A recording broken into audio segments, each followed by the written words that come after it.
안녕하세요. 저는 지긋지긋한 전남편놈과 갈라서고 화려한 싱글로 돌아온 40대 직장인입니다. 결혼해서 살아보신 분들은 다들 공감하시겠지만 이혼이라는 게 단순히 몇 번 싸운다고 결정할 수 있을 만큼 가벼운 사안이 아니잖아요.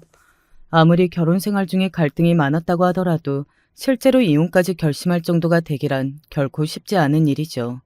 그럼에도 이혼에 이르게 된다면 밖에서 보기에 말로 다 할 수 없을 정도로 갖은 일들과 마음고생을 겪었다는 뜻이기도 하겠죠. 저 역시 전 남편과 결혼해서 살면서 속이 뒤집힐 일이 결코 적지 않았습니다. 지금 와서 생각해보면 어떻게 그런 놈하고 결혼해서 평생 같이 살 생각을 했는지 제가 아주 생불이 따로 없었더라고요. 하지만 저도 그렇게 호락호락 당하고 있지만은 않았습니다. 전 남편과 이혼하고 나오면서 그동안 참고 살았던 것들을 시원하게 다 털고 나왔거든요. 저 인간 저렇게 하자 있는 것 알았으면서 나한테 돈까지 받아놓고 입을 싹 닦아? 누구 인생을 망하게 하려고. 그 쓰레기 돈까지 주고 수거해 가겠다고 난리 피운 건 당신이야. 바람 피운 년 주제에 감히 어딜 찾아와서 행패야? 똑같은 것들끼리 잘 살겠다 싶었다. 왜? 네. 그 인간 주제도 모르고 마지막엔 바람까지 피우고 갖은 연병을 다 떨더군요. 마치 천년의 사랑이라도 되는 듯 제 앞에서 주접을 떨던 전 남편과 상간녀에게 시원하게 뒤통수를 때려주고 털고 일어난 제 사연 얘기 지금부터 들려드릴게요. 제가 전 남편과 만나게 된 건 어른들께서 주선하신 선자리를 통해서였습니다. 30대 중반이 넘어가도록 결혼 생각이 없었던 저를 보시고 저러다 결혼 안 하겠다고 할까봐 발을 동동 구르시던 친정엄마 성화를 이기지 못해 나간 자리였죠. 사실 선보러 나가면서도 결혼 생각이라고는 조금 더 없었습니다.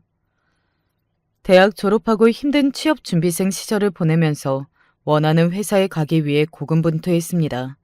애초부터 사회생활 몇 년 하다가 결혼한답시고 직장 관둘 생각은 추호도 없었기에 애초에 사회생활 몇 년 하다가 결혼한답시고 직장 관둘 생각은 추호도 없었기에 제 여생을 함께할 수 있는 좋은 회사에 들어가려고 무지의 애를 썼어요.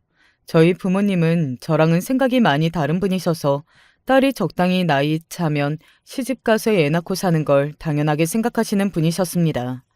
그 과정에 딸의 자아 실현이나 사회인으로서 탄탄한 경력을 쌓는 일들은 당연히 고려되지 않았죠. 이렇듯 가치관이 충돌할 일이 많다 보니 취업해서 오피스텔 원룸 보증금이 모이자마자 독립을 했습니다.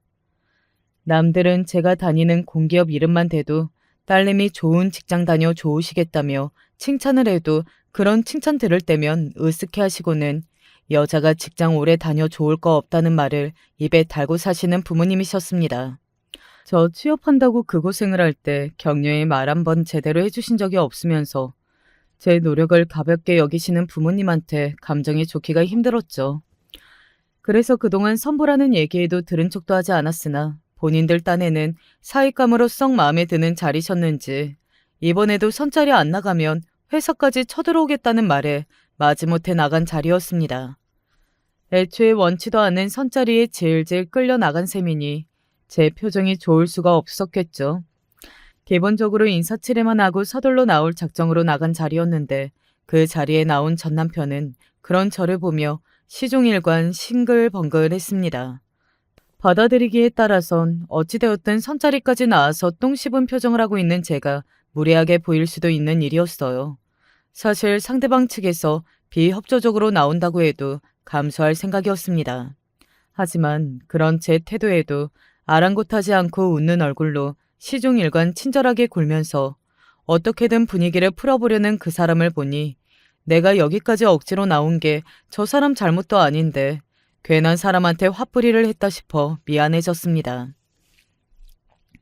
나중에 알고 보니 지인 결혼식에 참석한 저를 보고 마음에 들어한 전 남편이 어른들 통해 제게 선자리를 넣었던 거더라고요. 애초부터 목적이 확실해 나온 사람이었으니 제게 잘 보이려고 한 게 당연한 일이었겠죠. 시커먼 속 알맹이와는 다르게 겉모습은 번지르르한 편이어서 자기가 잘 보이겠다고 마음먹은 사람 앞에서는 얼마든지 좋은 척하는 데 능숙한 사람이었습니다. 그날은 제가 그 희생양이 된 거였죠.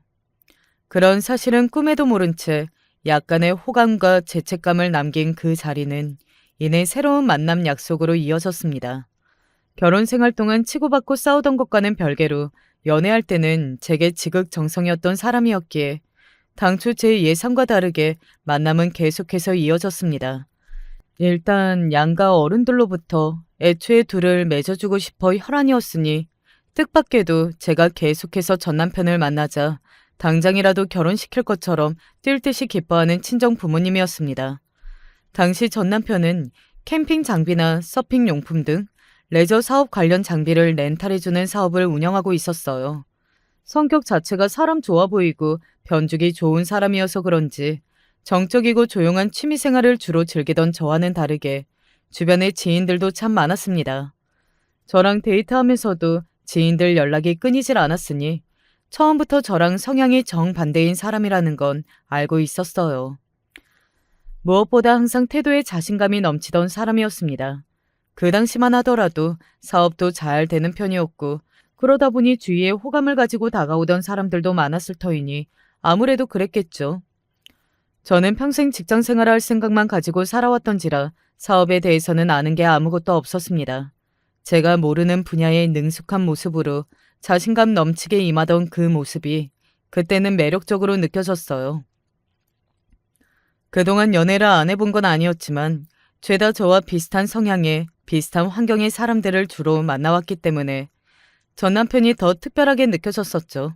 그렇게 한 치 앞도 보지 못하고 그 사람과 결혼을 결심하게 되었습니다.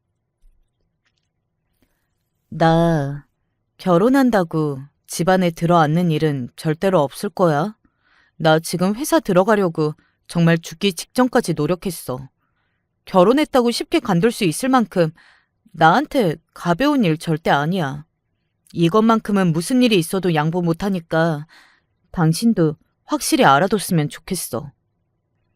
그럼. 나 당신 일하는 거 좋아. 내 친구들도 어떻게 그렇게 능력 있는 와이프를 다 만났냐면서 얼마나 부러워하는데. 그런 걸로는 하나도 걱정할 필요 없으니까 자기는 지금처럼 쭉 직장 생활하면 돼. 지금이랑 바뀔 거 없어. 괜한 노파심에 확실하게 못을 받는 제 말에도 전 남편은 그저 입이 귀에 걸리게 웃으며 제 말에 동조했습니다. 사실 제가 저렇게 날카롭게 강하게 말을 한 데는 다 이유가 있었어요.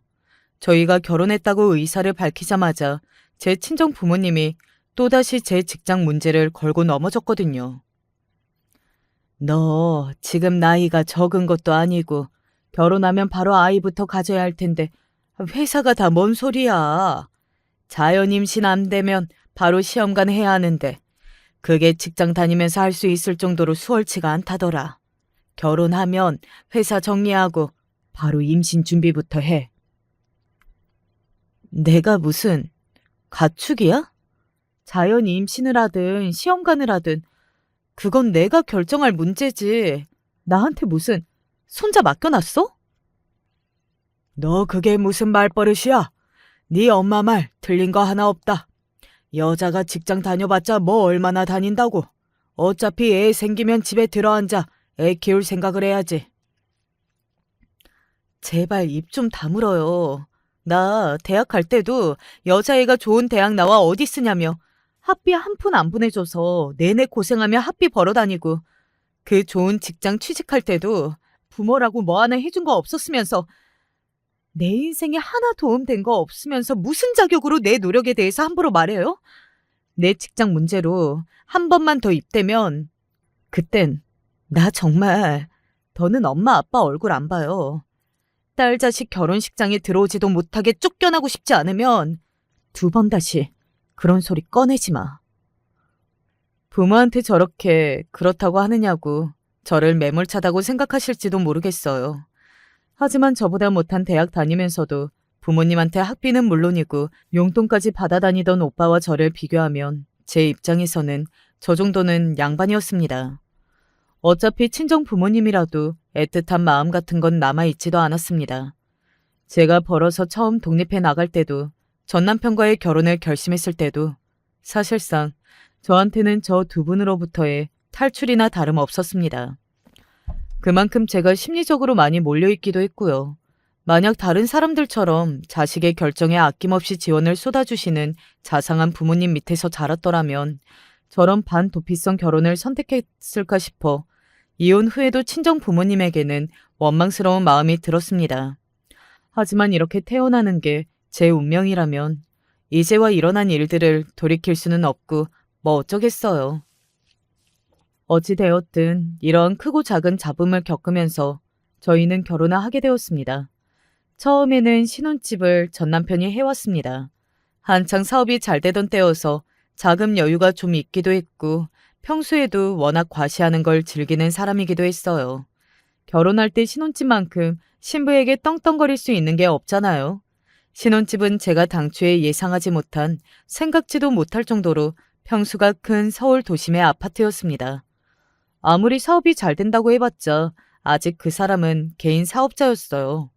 사업 규모를 점차 키우고 있기는 했지만 본인이 부리는 직원보다는 대행 업체를 통해 그때그때 사람을 쓰는 편이어서 안정성이 높다고 보기는 어려웠습니다. 당신, 사업 이제 시작이나 마찬가지인데 벌써부터 이렇게 무리할 필요가 있을까? 나 이렇게까지 큰 집은 바라지도 않아. 그저 우리 둘 안락하게 지낼 수 있는 적당한 규모여도 충분하니까 집을 조금 줄여보는 건 어때? 무슨 소리야. 당신 남편, 당신한테 이 정도는 해줄 수 있어. 내가 그 정도 능력도 없는 사람으로 보여? 그리고 이 이정태가 결혼을 하는데 이 정도는 되는 집에서 시작하는 게 맞지. 집이라는 게 단순히 사람이 사는 공간만 의미하는 게 아니야. 자기야, 이게 다 남들 보기에는 평가의 대상이 된다고. 어떤 수준의 집에 사느냐에 따라 저 사람이 능력치가 얼마나 되는지를 평가한다고. 자기야, 지금까지 취직해서 회사 생활만 해봐서 잘 이해가 안 가겠지만 사업하는 사람들한테는 이런 것도 중요해. 두고 봐. 앞으로는 사업 더 키워서 이것보다 배는 되는 전원주택에서 사모님 소리 듣고 살게 해줄 테니까. 자신있게 큰 소리로 떵떵 치는 전 남편을 보고 더는 뭐라고 할 수가 없더라고요. 전 남편 말대로 사업하는 사람들 사이에 암묵적인 룰 같은 건 아는 바가 없는 저였습니다. 전 남편 말하는 특징이 딱 저런 거였어요. 사람들 잘 모르는 약한 부분을 아주 확신에 찬 말투로 잘 안다는 듯이 이야기하면 아무래도 그쪽에 대해 잘 모르는 사람들은 그런가 하고 넘어가기 쉽죠. 전 남편의 저런 사람 속여 넘기려는 말투는 결혼 생활 내내 계속되었습니다. 몇 번 당한 후로는 저도 눈치를 챘으나 저 때까지만 하더라도 아직 전 남편의 저런 면모에 대해서는 제대로 눈치를 채지 못한 저였습니다. 듣다 보니 사업한다는 사람이 집 규모가 너무 평범해도 순수익이 별로 나지 않는 것처럼 보일 수도 있겠다 싶기도 했어요. 나중에 알고 보니 역시나 저희의 첫 신혼집은 당시 남편 재산 상태로 보유하기에는 크게 무리한 수준이었습니다. 그건 역시 결혼에 살던 도중에서야 알게 되었죠.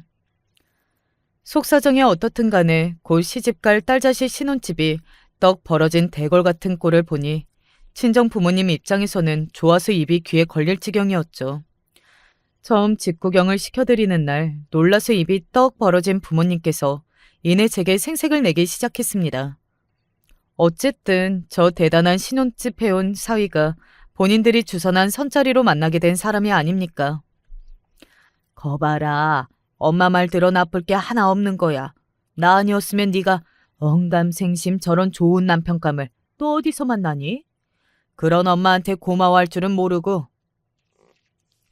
직전에 제 직장 문제로 심하게 사이가 틀어졌기 때문에 답지 않게 한동안 제 눈치를 보시던 친정 부모님 입장에서는 잘 걸렸다 싶었겠죠. 고 며칠을 못 가고 또다시 본인들 뜻이 맞다며 기세등등해진 모습이 썩 보기 좋지 않았으나 그때만 하더라도 어찌되었든 저런 남편 만나게 해준 것만큼은 부모님 덕이 크다고 여겼기에 저도 며칠 전에 사나운 기세를 한풀 꺾고 한 번 더 싱겁게 부모님께 지고 들어갔습니다. 시부모님이 되신 분들은 예상과 달리 두 분 다 조용하고 조금은 소심하게 느껴질 정도로 목소리가 작은 분들이셨어요. 보통 아들 성격은 아버지 많이 닮는다고 하잖아요.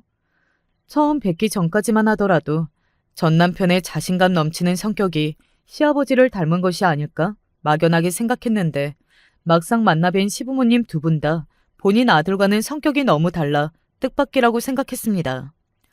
무엇보다 두 분 모두 당신 아들에게 좀 주눅이 들어 보인다고 해야 하나? 기가 눌려 있다고 해야 하나? 아들 말에 꼼짝을 못 하시는 것 같았어요. 나중에 차에 오르고 나서 전 남편이 그러더라고요. 나 어릴 때 부모님이 지인 보증을 잘못 서는 바람에 집이며 뭐며 다 넘어가고 한동안 얼마나 힘들었는지 몰라. 소심하게 푼돈 가지고 벌벌 떠시던 양반들이 무슨 바람이 들어서 보증을 다 서셨는지.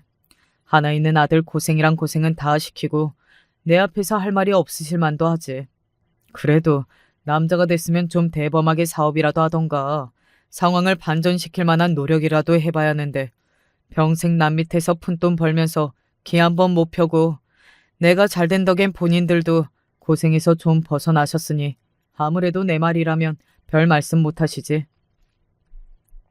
어릴 적부터 부모님이 돈 사고를 치셔서 고생했다니 안 됐다 싶긴 했지만 저 역시 남 밑에서 푼돈 버는 입장으로서는 그 말은 좀 듣기가 그렇더라고요. 그때부터 성실하게 차곡차곡 돈 버는 사람들 무시하고 일확천금을 꿈꾸는 그 허무맹랑한 성정을 알아봤어야 했는데 저 역시 부모님에 대한 원망을 평생 품고 살아왔기에 그때는 그저 얼마나 부모님에 대한 원망이 크면 저럴까 하고 넘기고 말았던 것이 그저 한스러울 뿐입니다. 어찌되었든 상황이 이런 탓에 결혼해서도 시집살이는 겪을 일이 없었으니 그거 하나는 위안을 삼아야 할 일인지 싶긴 하네요. 본인 아들 어려워하시는 것만큼 본인 며느리 또한 어렵게 생각하시는 시부모님이셨으니까요. 그저 본인 딸 우습게 알고 남의 자식인 사위만 떠받드는 저희 친정 부모님보다야 나은 분들이라고 생각했습니다. 결혼하고 나서도 전 남편 사업은 한동안 호황을 이뤘습니다. 워낙 잠시도 집에 가만히 붙어있지를 못하는 사람이었기에 끊임없이 지인들로부터 새로운 사업체며 사업가들을 잘도 소개받는 사람이었어요. 항상 바쁜 사람과 살다 보니 비교적 출퇴근이 일정한 제가 집에 혼자 머무는 시간도 길어졌습니다. 남들은 결혼하고 신혼생활하면서 부부 둘이 찰싹 붙어서 그렇게나 깨가 쏟아진다는데 항상 밤이 늦어서야 잠깐 잠만 자고 나가는 남자랑 같이 살려고 드니 결혼 전 혼자 자취할 때보다 외로움을 느끼는 일이 잦아졌습니다. 하지만 애초에 저런 사람이라는 걸 모르고 결혼한 것도 아니고 자기 딴에는 사업 잘 일으켜보겠다고 이리저리 애를 쓰고 있다고 생각했으니 그런 서운함을 토로하기도 쉽지 않았죠. 한 가지 이상했던 점은 전 남편은 그렇게 사람 좋아하면서도 자기 지인들을 집으로 초대하는 경우는 전혀 없었습니다. 결혼한 지 얼마 안 되어서 집들이를 하려고 했을 때도 전 남편은 극구 집들이 하겠다는 저를 말리는 거예요. 요새 세상에 촌스럽게 무슨 집들이식이나 그런 거 하면 결국 고생하는 건 당신인데 나 내 마누라 그렇게 고생시키기 싫어. 그리고 나가면 항상 보는 사람들인데 굳이 뭘 또 여기까지 불러서 대접을 해. 그래도 우리가 결혼한 걸 모르시는 것도 아니고 당신 주변에서도 말이 나올 텐데 한번 초대해서 대접하는 게 낫지 않겠어? 아냐. 나 아는 지인들이 어디 한둘도 아니고 그 사람들 다 챙겼다가는 당신 정말로 허리 나가. 당신이 정 그렇게 마음이 쓰이면 내 지인들은 내가 알아서 할 테니까 당신 지인들만 몇몇 초대해서 조촐하게 하고 지나가자. 응? 사실 제 지인들이라고 해봤자 학창시절 친구 몇이랑 대학 동기 몇, 가깝게 지내는 직장 동료 몇이 전부였기에 제 지인들 집들이는 크게 어려울 일이 없었어요. 전 남편한테 얘기하면서도 전 남편 지인들 불러다 집들이 하면 몸살은 예약이겠구나 싶었기에 걱정은 됐었죠. 하지만 너 시집가 놓고 대체 집들이는 언제 하냐며 성화인 제 친구들을 보면서 전 남편이라고 저런 닭달 안 들을 리가 없을 텐데 싶었거든요. 저보다 아는 사람이라면 수십 배는 될 사람이니 저보다 더하면 더했지 덜하지는 않았을 텐데요. 제 지인들 초대해놓고 전 남편 지인들만 쏙 빼는 건 경우가 아니다 싶어 몇 번 더 공유를 해보았지만 그때마다 전 남편 반응은 변함이 없었습니다. 정말로 괜히 저한테 미안해서 하는 소리가 아니라 집들이를 하고 싶어 하지 않은 것 같더라고요. 저렇게까지 극구 사양인데 강제로 집들이 하자고 할 수도 없고 결국 제 지인들만 몇 모아 조촐한 식사 자리를 가지는 것으로 신혼집 집들이는 마무리되었죠. 지금 와서 생각해보면 애초에 저한테 본인 지인들을 소개해주는 것을 꺼렸던 게 아닌가 싶어요. 결혼 전 짧은 연애 기간 동안 저는 제 친구나 지인들에게 남편을 소개해주는 자리를 종종 가졌는데 돌이켜보면 전 남편한테는 한 번도 의도적으로 본인 지인을 소개받은 적이 없었습니다. 워낙 발이 넓으니 오다 가다 우연찮게 마주치거나 결혼식장에서 아주 짧고 빠르게 소개를 받은 게 전부였죠. 그나마 결혼식 때는 전 남편 쪽 하객이 워낙 많아서 잠깐 인사한 걸로는 누가 누구인지 기억도 못할 정도였습니다. 그러니까 사실상 제가 알고 있는 전 남편의 지인은 없다고 봐도 무방했습니다. 상황이 이러니 서로 공유하는 지인이라고는 없었고요. 전 남편이 몇 안 되는 제 지인을 죄다 깨고 있는 것과는 아주 대조적이죠. 그러니 전 남편이 본인 입으로 직접 떠드는 본인 사정 외에 제가 다른 사람 입을 통해 전 남편 소식을 들을 일은 거의 없다시피 했습니다. 한마디로 전 남편이 자기 일이나 사정을 속이려고 작정하면 제가 일부러 알아보지 않은 한은 사실은 파악하기 어려웠다는 뜻이기도 하죠. 웃기는 건 시부모님조차도 본인 아들에 대한 이야기를 극히 아꼈다는 겁니다. 처음에는 새 가족이 된 제가 불편해서 그러시나 싶었는데 나중에 생각해보면 그 역시 본인 아들의 입단속 때문에 눈치를 보신 게 아닌가 싶습니다. 그렇지 않고서야 결혼해 살면서도 남편이라는 인간이 어떤 인간인지 도대체 밖에 나가서 무슨 짓을 하고 돌아다니는지 이렇게나 깜깜하게 모르고 살 수 없는 노릇이었으니까요. 그러는 와중에도 저희 친정 부모님한테는 종종 선물을 보내거나 용돈을 통 크게 썼기 때문에 그 양반들한테만은 그저 세상 제일인 사위였습니다. 어떤 때는 저한테 얘기도 않고 친정에 보약이며 귀한 선물을 보내서 뒤늦게 친정 부모님한테 감사 인사를 전해 듣고는 했습니다. 두말할 것 없이 제 친정 부모님 역시 딸인 제 편이 아니라 전적으로 사위 편이었죠.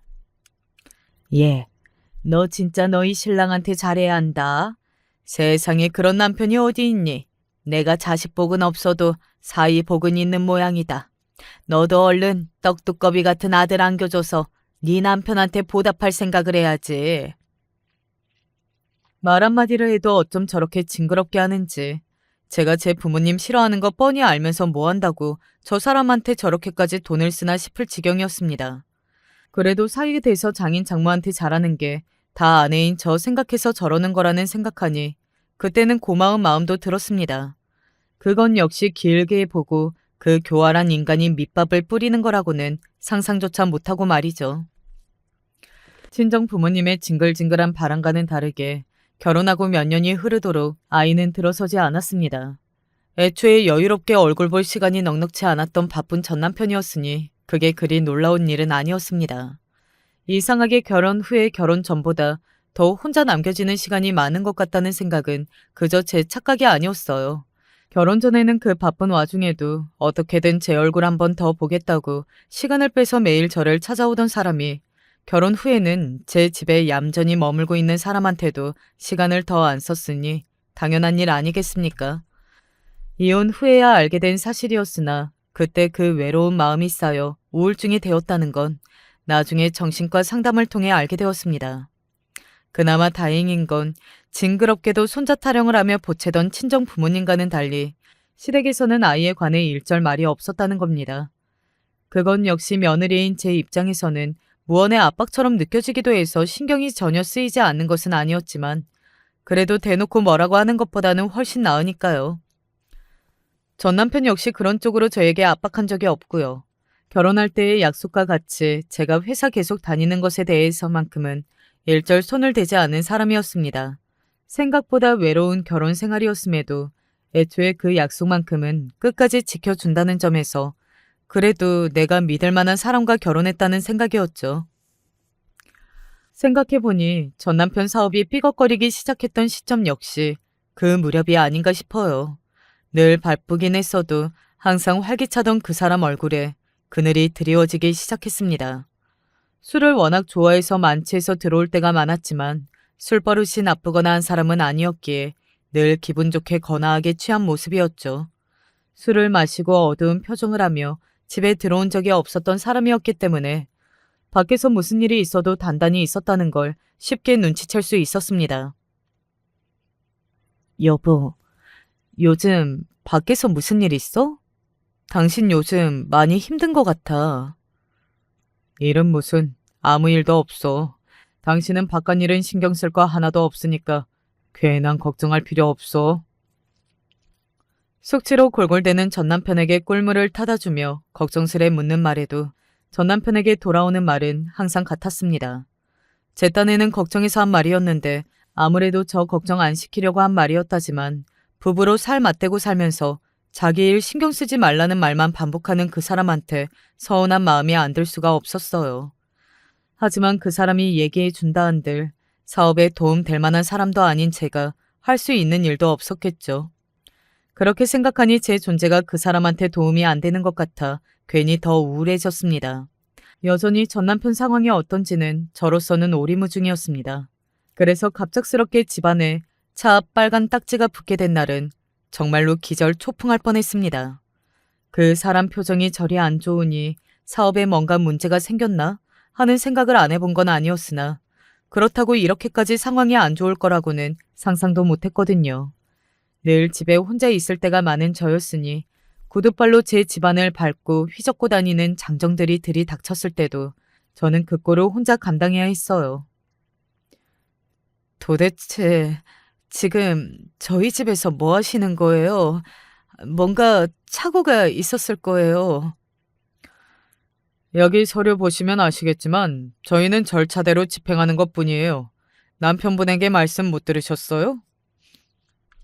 관계자가 건넨 서류에는 저희가 살고 있던 신혼집이 경매로 넘어가게 되었다는 사실과 채무 이행이 더 미뤄지면 전 남편이 신용불량자로 등재된다고 적혀 있었어요. 사업 잘하던 사람이 한순간에 집 넘어간 것도 부족해 신용불량자까지 된다니 대체 이게 무슨 일인가 싶어 눈앞의 일이 그저 혼란스럽기만 했습니다. 저 혼자 그 일을 당하고 있는데 아무리 연락해봐도 그 사람과 통화가 되질 않아 속이 새까맣게 타들어갔습니다. 그렇게 온 집안을 구둣발로 휘젓고 난 뒤 엉망이 된 집에 혼자 망연자실하게 주저앉아 있는데 자정이 넘어서야 전 남편이 술 냄새를 풍기면서 비척비척 집으로 기어 들어왔습니다. 그 긴 시간 동안 그 초라한 곳에 홀로 남겨져서 저는 생각했습니다. 처음엔 이런 곳에 저 혼자 남겨둔 전 남편을 가만두지 않으리라. 대체 아내인 나를 뭐라 생각했기에 이 지경이 되도록 이런 방구도 없을 수가 있는지 그 사람이 괘씸해 견딜 수가 없었습니다. 하지만 차츰 시간이 지날수록 머리가 차가워졌습니다. 어찌되었든 신혼집은 전 남편의 명의였고 마지막에 일이 되기는 했지만 제 주변에 언감생심 이런 집에서 어찌되었든 그간 호강하고 살 수 있었던 건 그 사람 덕이라고 생각했으니까요. 이제 와서 이곳을 빼앗기게 되었다고 한들 이 집이 진심으로 제 것이라 생각하지는 않았던 모양이에요. 거기까지 생각이 미치자 어떻게 되었든 이곳에 나를 홀로 두지 않고 그 사람이 얼른 들어와 줬으면 싶었습니다. 그동안 우리 사이에 대화가 너무 없었구나. 그러니 부부 사이의 대화를 통해 해결하면 될 거라고 마음을 달래고 또 달랬어요. 막상 집에 돌아온 전 남편 얼굴에 상심이 가득한 걸 보니 뭐라 쏘아 붙일 수도 없었죠. 아무 말도 못하고 그저 자기를 멍하니 쳐다보는 저를 보고는 그 사람이 제 앞에 털썩 주저앉았습니다. 여보, 미안해. 내가 어떻게든 당신 알기 전에 내 힘으로 수습하고 싶었는데 도저히 막을 수가 없었어. 평생 사모님으로 떵떵거리고 살 수 있게 해주겠다고 그렇게 큰 소리를 쳤는데 이런 꼴까지 보게 만들어서 정말 미안해. 그래요. 자기라고 이렇게 되고 싶어 그랬겠습니까? 그렇게 생각하니 저 사람이 측은하게 느껴지더군요. 그렇게 자부심 넘쳐하던 사업이 그리 됐는데 속이 쓰려도 저 사람 속이 배는 더 쓰리겠지 싶었어요. 어찌되었든 부부가 아닙니까? 그 쓰린 속 내가 안아주지 않으면 누가 안아주랴. 다른 말 안 하고 그저 저 사람을 감싸줘야겠다고 생각했습니다. 괜찮아. 괜찮아, 여보. 이 집 아니라도 우리 둘 살 곳 하나 없겠어? 나 처음부터 당신한테 이런 큰 집 굳이 필요하지 않다고 그랬잖아. 내가 당신한테 바라는 건 그저 앞으로는 나한테 숨김없이 다 말해주는 거. 그거 하나뿐이야. 원망도 하지 않고 담담하게 말하는 저를 보더니 설움이 복받쳤는지 그 사람이 울음을 터뜨리며 저를 끌어안고 한참을 울었습니다.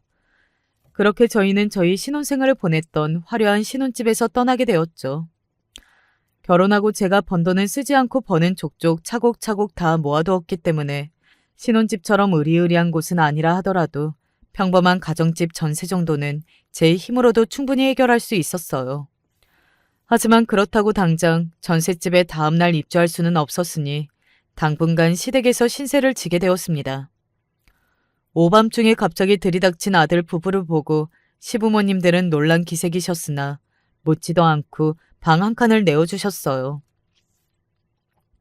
그 와중에도 이상했던 건 신세지러 온 아들 부부에게 도리어 눈치를 보는 듯한 시부모님의 태도였습니다. 특히나 며느리인 제 앞에서 고개도 제대로 들지 못하는 모습은 아무리 생각해도 이상했습니다. 혹시 아들의 사업 실패로 고생하는 며느리에게 부모로서 면목이 없어 그러시는 건가 싶었어요. 시댁으로 들어가고 며칠 지나도록 전 남편은 방 밖으로 나갈 생각을 안 했어요. 늘 자신감이 넘쳤던 평소의 모습은 온데간데 없었습니다. 그도 그럴 것이 사업을 구제할 능력이 없었던 전 남편은 그대로 본인 명의로 된 모든 것들을 차압당하고 결국 신용불량자가 되었습니다.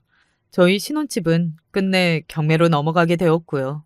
그나마 다행이라면 제 명의로 된 재산까지는 차압 대상이 아니었다는 겁니다.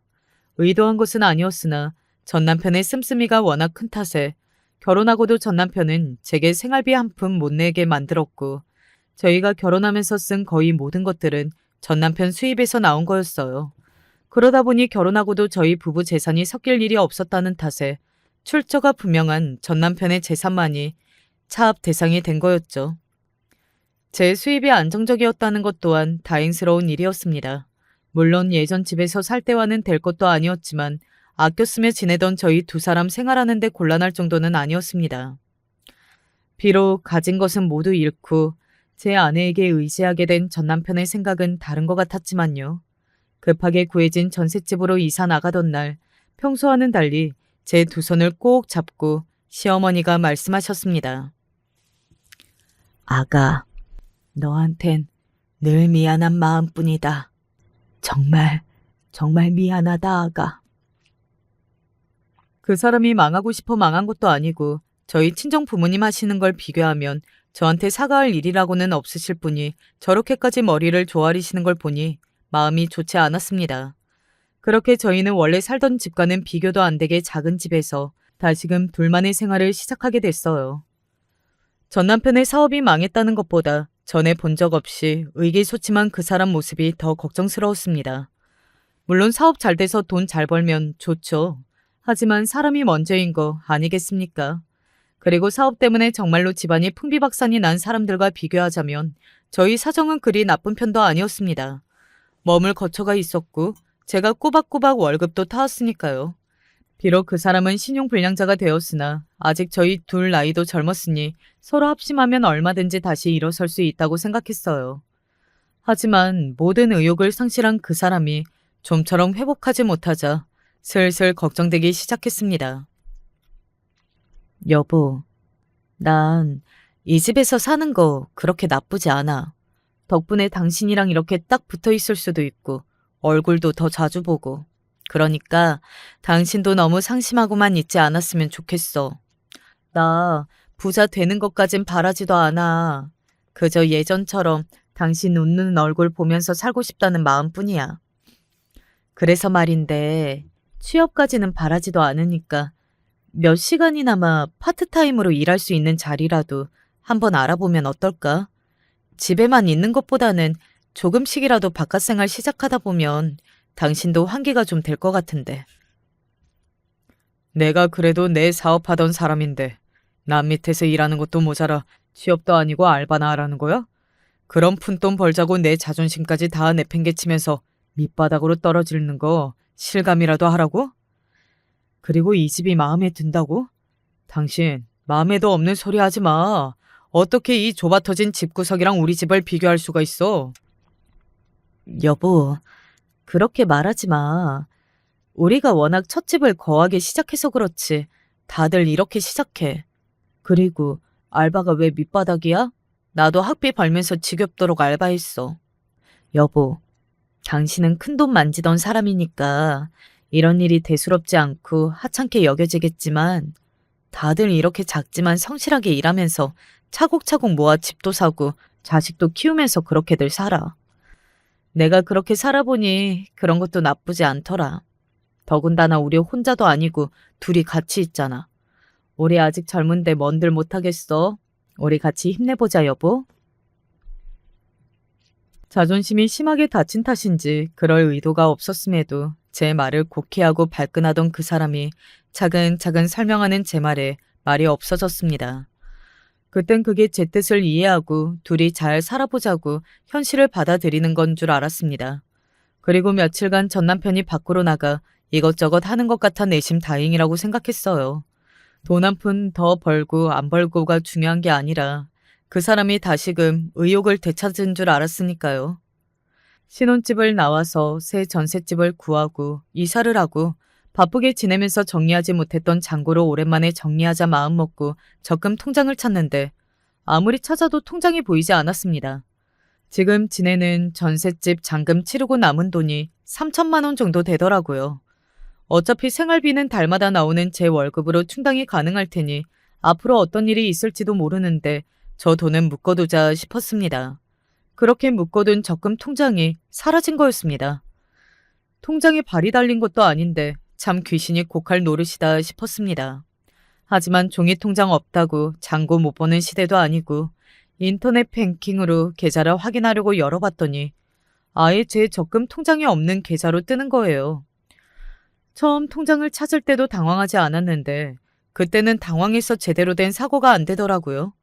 어떻게 3천이나 되는 돈이 한순간에 증발할 수가 있습니까? 혹시 은행 앱이 오류가 났나 싶어 여러 번 끄고 켜길 반복해도 결과는 같았습니다. 결국 은행을 찾을 수밖에 없었죠. 이영유 씨, 계좌 6일 전에 해지되셨고요. 대리인이신 배우자 이정태 씨께서 위임장 가져오셔서 해지 및 출금 처리되셨네요. 네? 거기까지 쫓아가면서도 전 남편이 제 적금을 깨서 들고 갔으리라고는 생각조차 못했기에 망치로 머리를 얻어맞은 기분이었습니다. 아니, 어떻게 저한테 말 한마디 없이 제 적금을 깰 수가 있습니까? 이제 저희한테 남은 여윳돈이라고는 그게 전부인데요. 그날 해가 지고도 한참을 밖에서 돌아다니던 전 남편이 집으로 돌아오자마자 붙들고 물었어요. 신혼집에 압류 딱지가 붙고 아무것도 모른 채 그 꼴을 당할 때보다도 그날이 더 화가 났습니다. 이제 제게 숨기는 건 없기로 약속했잖아요. 제가 그 사람한테 바란 건 그게 전부인데 그게 그렇게 어려운 일입니까? 당신, 우리 적금 깼어? 벌써 알아차릴 줄은 몰랐던지 전 남편이 흠칫하더군요. 그러나 이내 침착한 표정으로 돌아오더니 제게 말했습니다. 내가 필요해서 좀 꺼냈었어. 무슨 몰래 적금 깼다는 집 앞 편의점 다녀왔다는 소리처럼 아는 그 인간을 보니 기가 막혔습니다. 어디 있었는데? 도대체 어디 있었길래 나한테 한마디 없이 적금을 깨? 잠시 머뭇거리던 그 사람이 하는 말에 그야말로 제 꼭지가 도는 줄 알았습니다. 내가 아는 업장이 있는데 거기 확률이 그렇게 높다잖아. 당신 원금은 책임지고 찾아줄 테니까 당신은 조금만 기다리면 돼. 그러니까 이 인간이 불법 사설 도박장에 우리 적금까지 깨서 들고 갔다는 겁니다. 저 사람이 도박을 하고 있을 거라고는 꿈에도 생각 못했기에 배신감에 뒤로 넘어갈 지경이었습니다. 저는 어떻게든 잘 살아보겠다고 아등바등 용을 쓰는데 어떻게 제 돈을 그렇게 쉽게 길바닥에 내버릴 수가 있어요? 당장 내 돈 찾아와. 원금에서 10원 한 장이라도 빠지는 날에는 당장 당신이랑 이혼이니까 그런 줄 알아. 제가 그렇게 미친년처럼 화내는 건 본 적이 없어 홍비백산한 놈이 집 밖으로 뛰쳐나갔습니다. 그냥 하는 소리가 아니라 다른 건 몰라도 여자랑 도박은 절대 눈 감아줄 생각이 없는 저였어요. 손목을 끊어내도 못 끊는 게 도박이라는데 아무리 상심이 컸다고 한들 어떻게 도박에 손을 댈 수가 있는지 분노에 온몸이 부들부들 떨렸습니다. 그날 거의 새벽녘이 되어서야 돌아온 그 사람 손에 들린 건 겨우 1,000만 원뿐이었어요. 적금 깬 지 고작 일주일도 안 되어서 벌써 2,000만 원이 넘게 도박으로 날린 셈입니다. 거의 제 연봉 절반에 가까운 돈이 그렇게 허무하게 날아갈 수 있다니 억울함에 눈물이 삐질삐질 새어나왔습니다. 그런 제 꼴을 보고 어쩔 줄 모르던 놈이 주절주절 짓거리기 시작했습니다. 이건 갑자기 돈 빼오느라 그런 거고 금방 원금 회수할 수 있어. 이게 다 아는 사람끼리 아름아름 하는 거라 절대 이룰 수가 없는 구조라니까. 그리고 나 당신이 바라던 대로 일자리도 구했어. 아는 지인 통해 사업 도와주기로 해서 월급도 제법 나올 거야. 우리 잃은 돈 다시 찾는 거 일도 아니야. 울지 마, 여보. 이제 저한테는 돈이 문제가 아니었어요. 도박하는 놈을 뭘 믿고 평생을 같이 삽니까? 저 사람이 전 재산을 잃었을 때도 이렇게 상심하진 않았어요. 부부는 허물도 같이 안고 사는 거라 생각하고 저 사람을 감쌌는데 이제는 저 사람이 평생을 함께해도 되는 사람인지조차 확신이 들지 않았습니다. 당신, 이게 처음이야? 뭐? 도박한 게 이번이 처음이냐고. 그러자 주절주절 떠들어대던 입이 대번에 대물렸습니다. 그럼 그렇죠. 도박 한 번만 하는 놈이 세상에 어디 있겠습니까? 전 남편 반응에 심장이 땅 밑으로 꺼지는 것 같았습니다. 그렇게 아무 말도 없이 안방으로 들어가 버렸어요. 그 사람 얼굴을 보고 싶지가 않았습니다. 그렇게 저희 부부의 냉랭한 생활이 시작되었습니다. 취직을 했다는 말은 거짓이 아닌지 같은 시간에 그 사람이 꼬박꼬박 집을 나섰지만 배웅해줄 생각은 들지 않았습니다. 저는 심각하게 이혼을 고려 중이었습니다. 그 일이 있고 나서 시어머니께 찾아갔어요. 물증은 없었으나 평소 지나치게 제게 저자세이던 게 전 남편의 도박과 아주 관계없는 일이 아니라는 생각이 들었습니다. 아니나 다를까 그 인간이 제 적금까지 깨서 도박장에 갖다 바쳤다는 말에 시어머니 안색이 새하얗게 질렸습니다. 걔가 고등학교 다닐 때에도 자기 알바한 돈으로 도박을 하길래 어떻게든 말려보려고 했는데 해준 거 하나 없는 어미이다 보니 어미 말을 들어먹질 않아서 자식한테 빌부터 겨우 사람 사는 꼴이 되었으니 부모 말이 얼마나 하찮았겠어. 그래도 사업 잘 되면서부터는 도박은 딱 끄는 줄 알았는데 다시 거기 손을 댈 줄은. 아가, 내가 이렇게 빌게. 불쌍한 우리 아들, 제발 한 번만 용서해줘. 내가 이렇게 빌게. 이걸 다 알고도 온 가족이 합심해 저를 속였다고 생각하니 제 앞에서 무릎 꿇은 시어머니도 그저 가증스럽게 보였습니다. 제게 비는 시어머니에게 대꾸도 않고 그 자리를 뜨면서 애초에 나는 그 사람에 대해 아무것도 아는 게 없었구나 싶었어요. 그 사람 사업이 망했을 때도 그 사람에 대한 마음은 식지 않았었는데 이렇게 순식간에 마음이 식어버릴 수도 있다는 게 스스로도 놀라울 지경이었습니다. 그 후로 몇 달간은 그 사람과 방도 따로 쓰고 가급적 집에서 마주치지 않으려고 노력했습니다. 처음에는 제 눈치를 보던 그 사람도 제 냉랭한 태도가 지속되자 발끈했는지 더는 제 마음을 품어줄 노력조차 하지 않았죠. 그렇게 살얼음 같은 관계가 지속되던 어느 날 제 회사 앞으로 웬 여자가 찾아왔을 땐 그 인간에게 더 떨어질 정도 남아있지 않은 줄 알았죠. 그 여자 입에서 자신이 이정태의 상간녀라는 말이 나오기 전까지는요. 여자는 전 남편이 새로 취직을 해 사업을 돕고 있다는 회사의 사장이었습니다. 이미 정태 씨랑은 바닥까지 볼 거 다 봤다는 소리 들었어요. 그런 상황에서 결혼 생활을 지속할 이유가 있어요? 서로 더 고생하지 말고 그 사람 좀 놔주세요. 이혼만 해주시면 사례는 섭섭치 않게 해드릴게요. 신용불량자의 도박쟁이 뭐가 그리 좋다고 본처한테 찾아와서 이혼만 해주면 돈까지 주겠다는 여자가 다 있는지 저 여자도 정신머리가 보통 빠진 게 아니다 싶었습니다. 도박만 해도 오만정이 다 떨어졌는데 여자까지? 더 볼 것도 없었죠. 그렇지 않아도 버리려던 놈 주워가며 돈까지 준다는데 마다할 거 뭐 있겠습니까? 너, 네 회사 사장이랑 바람났다며.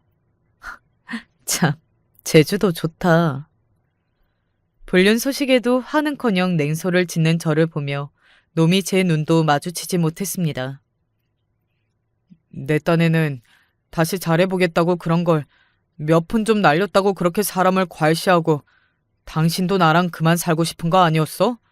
이렇게 된 거 그냥 조용히 정리하자. 시끄러워져서 피차 좋을 거 없잖아. 웅얼웅얼 제 눈치를 보며 개소리를 늘어놓는 놈을 보자 결국에는 일이 될 일이었지 싶어 미련조차 남지 않았습니다. 하지만 그건 그거고 정산할 건 정산해야죠. 이혼할 땐 하더라도 내 돈은 도로 토해내야지. 너, 네가 유책 배우자인 건 알지? 보아하니 물주 하나 문 거 같은데 그거라도 안 놓치려면 똑바로 해야 할 거야. 너랑 그년 불륜이라고 온 동네방네 폭로하는 날에는 그 여자라고 안 떨어져 나가겠어? 제 비웃음에 사색이 된 놈 표정을 보니 저런 놈 진작 안 버리는 게 후회스러울 지경이었어요. 하지만 이왕이면 저놈이든 그 여사장이든 뜯어낼 거 많은 지금 이 타이밍이 온 것 또한 천운이다 싶었습니다. 돈 나올 구석도 없으면서 어디서 사채라도 쓴 모양인지 며칠 만에 뚝딱 돈 5천만 원을 해온 놈을 보고 혀를 끌끌 찼습니다. 이렇게 쉽게 돈 만들어 올 수 있었으면서 제 적금께서 쓴 건 지금까지 입을 싹 닦았다 이거죠. 놈통에서 긁어낼 수 있는 돈이라는 돈은 다 긁어내겠다고 다짐했죠. 상간녀에게 그 사례라는 거 제대로 하지 않으면 이혼은 꿈도 꾸지 말라며 으름장을 놓았더니 무려 1억을 제시하더군요. 똥값인 줄 알았는데 그놈 모셔가겠다고 1억을 내놓겠다니. 도박쟁이 남편 얻어 사기 결혼 당한 심정이었던 저로서는 그만큼 수지 맞는 장사도 없었습니다. 입금되자마자 한 톨의 미련도 없이 냉큼 이혼 도장을 찍어주었죠. 처음엔 그 괘씸한 여자한테 상간녀 소송이라도 걸까 싶었으나 그래봤자 1억은 못 버니까요. 지금이야 1억이 안 아까울 정도로 대단한 놈 채간 줄 알겠지만 사정 알아도 과연 저럴 수 있을까요? 생각보다 심판의 날은 이르게 다가왔습니다. 이혼 마무리된 지 얼마 되지도 않았으니 나중에야 어떨지 몰라도 지금은 둘이 깨가 쏟아지고 있겠거니 했는데 제 집 앞으로 혼비백산에서 달려온 꼴을 보니 일이 터져도 제대로 터졌구나 싶었죠. 당신 처음부터 알고 있었어? 그 인간 도박에 미친 인간인 거? 일찍도 들켰구나 싶었습니다. 아직 이혼한 지 얼마 안 되어 그런지 전 남편 놈에게 오만정이 다 떨어졌음에도 이렇게 고소할 수가 있나 싶어 그 자리에서 소리라도 지르고 싶은 심정이었습니다. 저는 짐진 얄미운 말투로 그 여자에게 말했습니다. 이제 내 남편이 아니라 네 남자인데 그걸 왜 여기 왔다죠?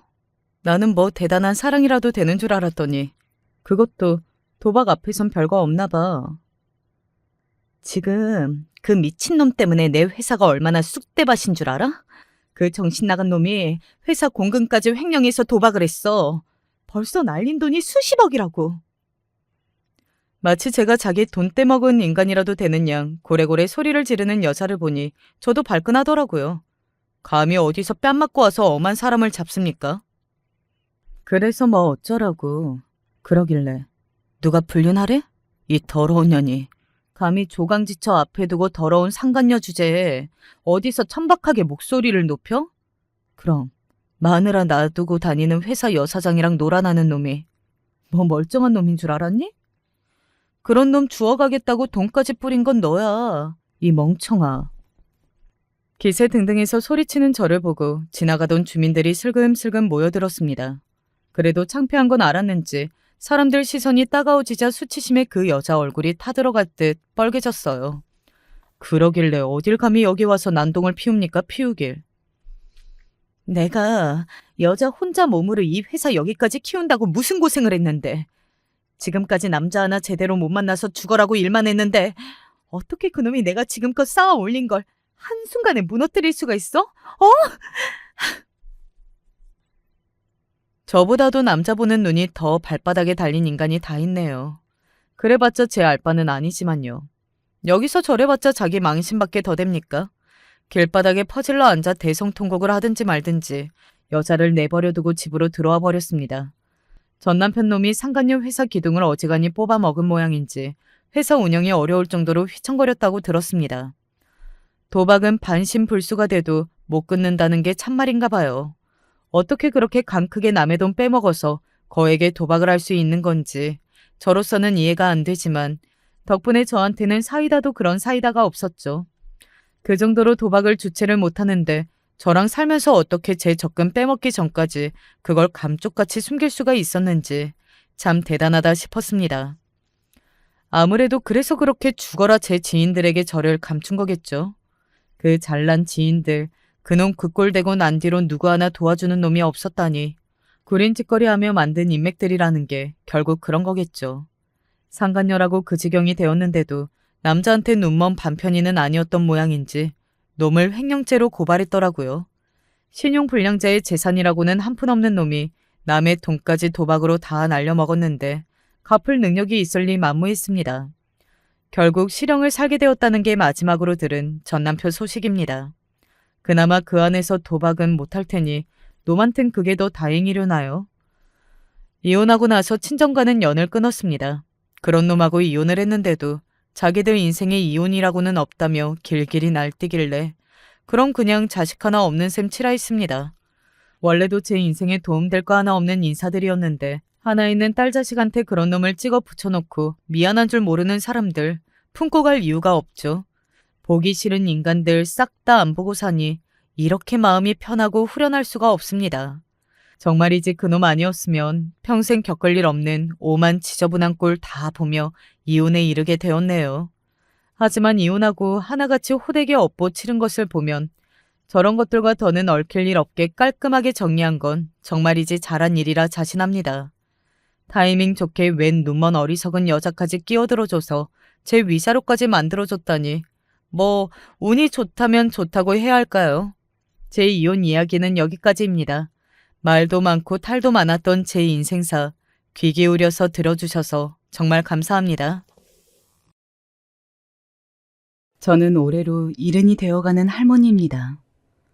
다소 그리 서투를 수 있으나 제 가슴이 너무 답답하고 사는 게 사는 것 같지가 않아 여기에 사연을 보내니 일단 잘 들어주셨으면 합니다. 저는 외동아들 하나를 두고 있습니다. 먼저 우리 아들로 말할 것 같으면 참 착하고 어디 하나 나무랄 데가 없는 아이입니다. 착하지, 다정하지, 의사지, 예의도 바르지, 정말 어디 하나 부족한 게 없는 애예요. 참 제 자식이지만, 아니 제 자식이라 말하는 게 아니라 정말 어디 내놓아도 아깝지 않아요. 자식이 너무 잘나면 장가 보내기 아깝다는 말이 있죠. 우리 아들 윤재가 그런 자식입니다. 엄마에겐 어찌나 살가운지 명절이 아니더라도 제가 다리가 아프다 하면 안마기를 사오고 해마다 영양제를 챙겨오고 건강검진을 받았는지 확인하죠. 귀찮을 법도 한데 먼저 제게 전화를 걸어오고요. 남편 복이 없으면 자식 복이 있는 건지 남편은 돈 한 푼 제대로 못 벌어오는 식충이 같은 인간이었지만 우리 아들은 달랐어요. 사실 아들이 그런 아이라는 건 처음 피덩이 같은 이해를 품에 안았을 때부터 알아본 것 같아요. 이 아이가 이춘숙 인생을 구하겠구나. 박복한 내 팔자를 좀 피게 해주겠구나. 그리고 정말 말 그대로 아들은 제 기쁨이자 행복이자 전부가 되었어요. 술을 마신 남편에게 머리채를 잡아 뜯길 때나 남편의 바람기 때문에 속이 썩어 문드러질 때마다 아들의 방긋거리는 미소를 보면 가슴에 응어리가 풀리는 것 같았고 살 것도 같았죠. 그때마다 저는 생각했어요. 그래, 내가 아들 때문이라도 잘 살아야겠다고, 살아봐야겠다고. 어떻게든 이 고된 인생, 더러운 팔자 한번 견뎌봐야겠다고. 하지만 배움도 짧고 기술도 별로 없던 여편네가 뭘 할 수 있었겠어요. 지금이야 여자들이 나가서 일도 하지만 그 시절엔 할 수 있는 일이 별로 없었어요. 남편이 돈은 안 벌어오지, 술 먹고 들어눕는 게 다반사지. 우리 아들 먹여 살리고 대학까지 보내려면 제가 모든 생계를 다 책임져야 했어요. 그래서 하루에 접시를 몇백 개를 닦고 남의 집 식모살이를 했죠. 부잣집 사모님 눈치를 보고 때론 구두발로 맞기도 하고 도둑년으로 몰려 쫓겨나 길거리에서 쭈그려 앉아 울기도 많이 울었어요. 그래도 집에서 절 기다리는 우리 아가를 생각하면 전 뭐든 견뎌낼 수 있었어요. 그렇게 우리 아들은 잘 자라주더니 우리나라에서 가장 똑똑한 사람들만 간다던 대학에 갔고 저는 시골에 남아 계속 그런 아들의 뒷바라지를 했습니다. 아들은 저한테만 내려오면 자기 때문에 엄마가 고생한다 죄스러워했어요. 하지만 전 그때마다 아무 걱정 말고 공부만 하라고 고된 건 제가 하겠다 했죠. 엄마, 뭐라 말해야 할지 너무 고마워요, 엄마. 빨리 정식으로 의사 돼서 엄마 덜 힘들게 할게요. 그럼 우리 아들 걱정 말고 공부만 해. 알겠지? 아들은 대학병원 의사가 된 후에도 제게 꼬박꼬박 연락해오고 집에까지 찾아왔어요. 자식들이 출가를 하면 부모에게 연락 한 통 없는 자식도 있고 덜어는 인연을 끊는 자식도 있다 하지만 우리 아들은 멋진 의사가 된 이후에도 여전히 살갑고 정스러운 아들이었죠. 하지만 제가 이런 정스러운 아들과 사이가 멀어진 건 모두 그 아이 때문이었어요. 지금 생각해봐도 그 아이와는 정말 악연이 틀림없어요. 그 아이를 처음 만난 건 아들이 어느 날 엄마에게 소개해주고 싶은 여자가 있다며 제게 그 아이를 데려온 날이었죠. 그날도 전 아주 뜨거운 햇볕에서 굽은 얼굴로 밭일을 하다 아들이 온다는 소식을 듣고 한달음에 집으로 달려갔어요. 하지만 제가 처음 본 건 아들이 아니었어요. 머리가 노랗고 입술이 붉고 짧은 치마를 입은 웬 아가씨였죠.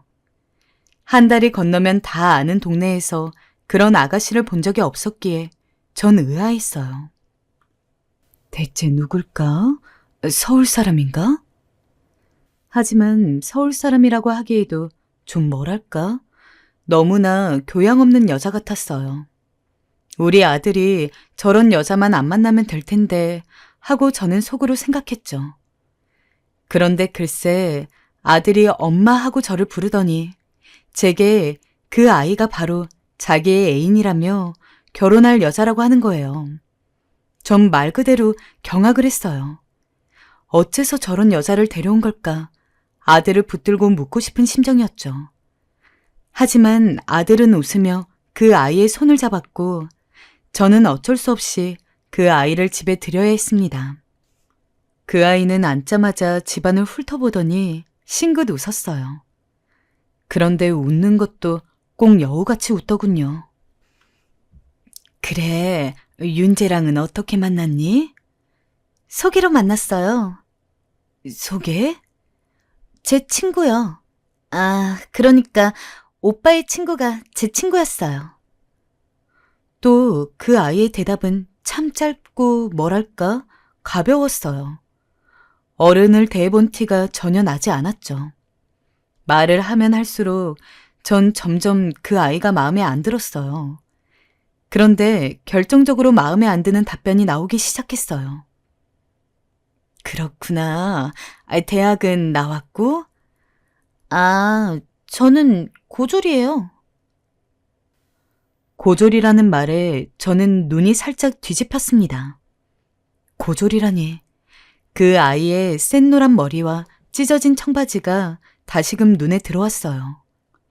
우리 아들 수준의 대학이 나와도 이 아이와의 결혼을 허락할까 말까였는데 돈 주고도 대학을 들어가는 요즘 세상에 고졸이라니. 그것도 서울 사람이. 마치 망치로 한 대 머리를 얻어맞은 것 같았죠. 저는 혹시나 하여 집이 어려웠던 거냐 물었어요. 그러자 그 아이는 고개를 절레절레 흔들며 제 딴엔 소신이라 생각하는 말을 하더군요. 왜 대학을 가지 않은 거니? 집이 어려웠던 거니? 아니요. 그냥 제가 원치 않았어요. 고졸이어도 먹고 살 방법은 어디든 다 있더라고요. 딱히 공부에 소질이 있는 것도 아니었고요. 어, 그, 그럼 직장은? 지금 아는 오빠 회사에서 격리로 일하고 있어요. 결혼해서도 일은 계속 꾸준히 할 생각이고요. 아는 오빠 회사에서 격리. 커피나 타고 담배 심부름이나 하는 격리라고? 아무리 직업에 귀천이 없다 하지만 의사라는 내 아들 옆자리론 너무나 어울리지 않은 자리였어요. 격리라면 커피 타고 그런 일 하는 건가? 아니요, 그건 옛날 말이고요. 회사 회계도 보고 그래요, 어머니. 어머니라는 말도 듣기가 싫었습니다. 저 붉게 칠한 입에서 어머니라니. 대체 아들은 이런 애를 어찌 처로 맞이할 생각을 한 거지? 어떻게 이런 애랑 애를 낳을 생각을 한 거지? 전 그냥 대놓고 말하기로 했습니다. 미안하지만 난 말 돌려 못한다. 네가 싫다. 엄마. 아들은 놀란 눈으로 절 바라보았습니다. 그 아이 역시 놀란 듯 저를 바라보더군요. 내 아들 나한텐 너무 귀한 아들이야. 사람이란 게 다 제 짝이 있지 않니? 미안한데 넌 내 아들 짝이 아닌 것 같구나. 내 말 너무 섭섭하게 듣지 말아라. 어머니께서 절 마음에 들어하지 않으실 거라 생각은 했어요. 그래도 전 오빠랑 진지하게 만나보고 싶어요. 만약에 허락해주지 않으셔도 저희 관계 계속 이어나갈 거예요. 말리셔도 소용없어요. 말하는 것도 어쩜 저리 당돌한지 정말 더 듣기 싫었죠. 그러더니 그 아이는 아들의 손을 잡고 먼저 가보겠다며 아들을 끌어당겼습니다. 그날 저녁 아들은 제게 전화를 걸어와서 다시 생각해봐달라 말했죠. 그리고 아들은 그 후에도 몇 번이나 절 찾아왔어요. 겉모습이 자유로워 보일 뿐이라며 정말 좋은 사람이니 허락해달라 애걸했죠.